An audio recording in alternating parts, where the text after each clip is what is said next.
Have you ever noticed that the people who seem most in control of their lives aren't necessarily the loudest ones in the room? They're the ones who speak with quiet certainty, who make decisions without endless hand-wringing, who somehow command respect without demanding it. What if I told you that this kind of presence isn't some mysterious gift you're born with, it's a learnable skill that traces back to one of history's most misunderstood thinkers? Today, we're diving into the mind of Niccolo Machiavelli, the Renaissance political philosopher whose name became synonymous with cunning and manipulation. But here's what most people miss. Machiavelli wasn't teaching people how to be evil. He was teaching them how to be effective in a world that doesn't always reward good intentions.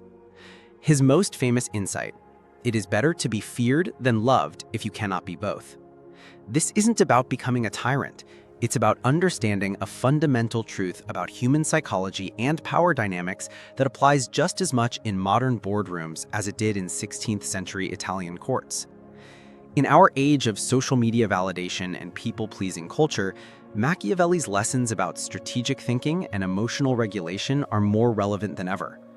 We live in a world where being agreeable is often confused with being weak, where assertiveness is mistaken for aggression, and where many of us have lost touch with our own inner authority. The question isn't whether you want power, you already have it.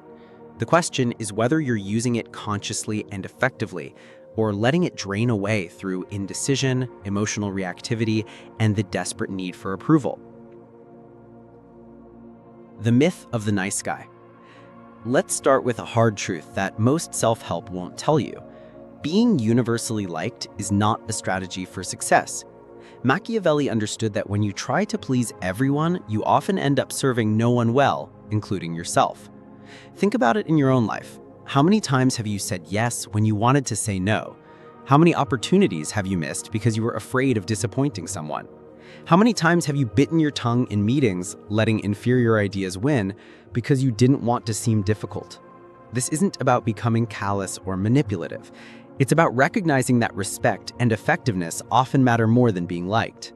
Machiavelli observed that leaders who were loved but not respected were easily overthrown, while those who were respected, even if not universally adored, maintained their position and could actually do more good in the world.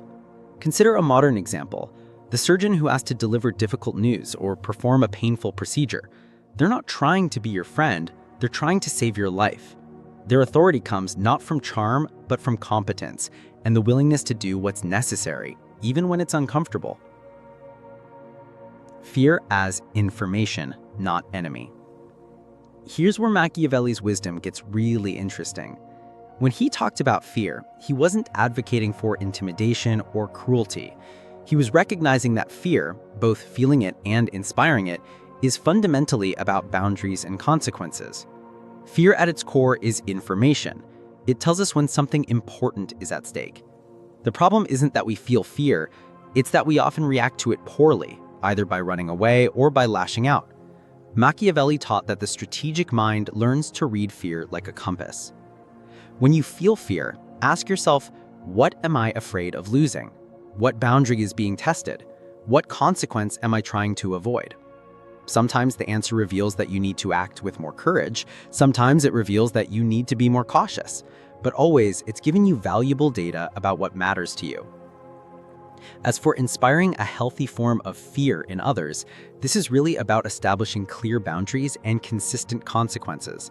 It's about being predictable in your principles and unpredictable in your tolerance for violations of those principles. Think of the best boss you ever had. Chances are they weren't your drinking buddy, but you respected them because you knew where you stood. They had clear expectations, consistent standards, and while they might have been warm and supportive, there was no doubt that crossing certain lines would have consequences. The art of strategic silence. One of Machiavelli's most subtle teachings was about the power of restraint, knowing when not to act, when not to speak, when not to reveal your hand. In our culture of constant communication and social media oversharing, this wisdom is almost revolutionary. Strategic silence isn't about being secretive or manipulative. It's about understanding that not every thought needs to be voiced, not every emotion needs to be displayed, and not every reaction needs to be immediate. Watch how this plays out in negotiations. The person who talks first often loses. The person who shows their desperation first gets exploited, and the person who reveals all their cards first has no leverage left. This isn't game playing, it's psychological reality. Machiavelli understood that mystery creates space for others to project their own assumptions, often working in your favor. When you're unreadable, people tend to assume you're more powerful, more knowledgeable, more in control than you might actually be. But here's the key. This only works if it comes from genuine self-possession, not from anxiety or manipulation. True strategic silence comes from being so centered in your own purpose that you don't need constant validation or explanation. Calculated kindness versus reflexive niceness. This might be the most misunderstood aspect of Machiavellian thinking. He wasn't against kindness. He was against weak, reflexive niceness that undermines your ability to be truly helpful. Reflexive niceness says yes to everything, avoids all conflict, and prioritizes short-term comfort over long-term results. Calculated kindness asks, what's the most genuinely helpful thing I can do here, even if it's not the most immediately pleasant?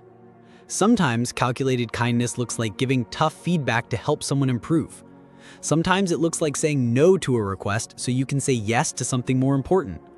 Sometimes it looks like enforcing a boundary so that a relationship can remain healthy long-term. Machiavelli observed that indiscriminate generosity often breeds entitlement rather than gratitude. People value what they have to earn more than what's freely given. This doesn't mean being stingy or manipulative. It means being thoughtful about when and how you extend yourself. The parent who sets clear rules isn't being mean. They're creating a structure where children can feel safe and learn to navigate the world. The friend who tells you the truth about your destructive relationship isn't being cruel. They're caring more about your well-being than your momentary comfort. Building inner authority. At the heart of Machiavellian strategy is something he called virtue. Not virtue in the moral sense, but effectiveness, adaptability, and inner strength. This is about developing the kind of presence that doesn't depend on external validation. Inner authority comes from knowing your own mind, trusting your own judgment, and being willing to stand by your decisions even when they're unpopular. It's the difference between confidence that crumbles under pressure and confidence that actually grows stronger when tested. This doesn't mean being rigid or refusing to listen to feedback. It means having a strong enough sense of self that you can consider others' input without being knocked off balance by it. You can change your mind without losing face. You can admit mistakes without losing authority. Machiavelli understood that true power comes not from dominating others, but from mastering yourself, your reactions, your impulses, your need for approval. When you're not controlled by these internal forces, you become much harder for external forces to control as well.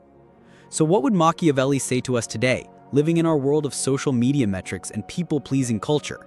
He'd probably tell us to stop measuring our worth by likes and shares.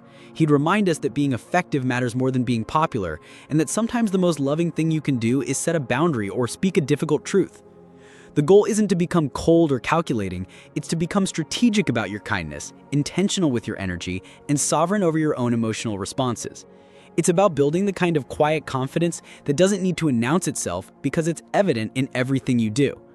True power, as Machiavelli understood it, isn't about controlling others, but about having such command over yourself that others naturally look to you for leadership.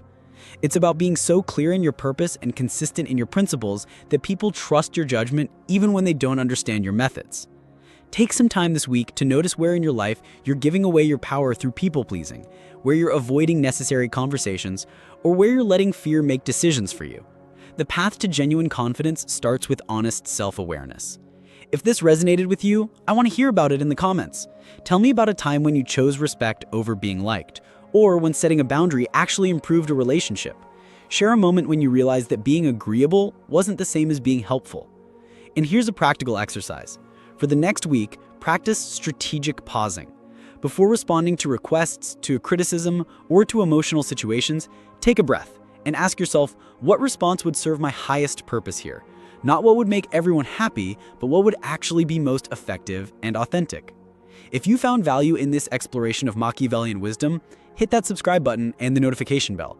We're building a community of people who want to develop genuine strength and strategic thinking, not just feel-good platitudes, because the world needs more people who can think clearly and act with purposeful intention. Next week, we're diving into another misunderstood philosopher who had radical ideas about authenticity and self-creation. Trust me, you won't want to miss it.